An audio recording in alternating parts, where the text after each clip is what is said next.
الغالي بقاله كام يوم متضايق وحاسس ان هو مش فرحان، بس هو مش عارف ليه. طب هو زعلان من حاجه حصلت؟ لا، مش زعلان من حاجه حصلت. امال الفرغلي ماله؟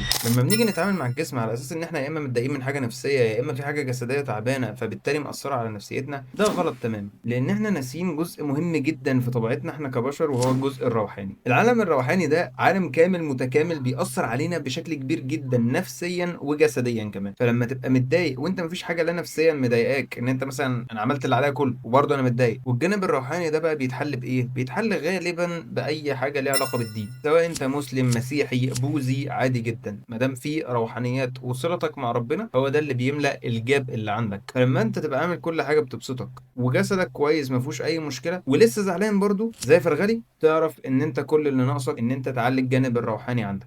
ومش هقول لك تعمل كده ازاي، لان انت بالفعل عارف انت هتعمل ايه. وبس كده، اللهم اجعل هذا العمل خالصا لوجهك الكريم، واحنا زي الفل الحمد لله.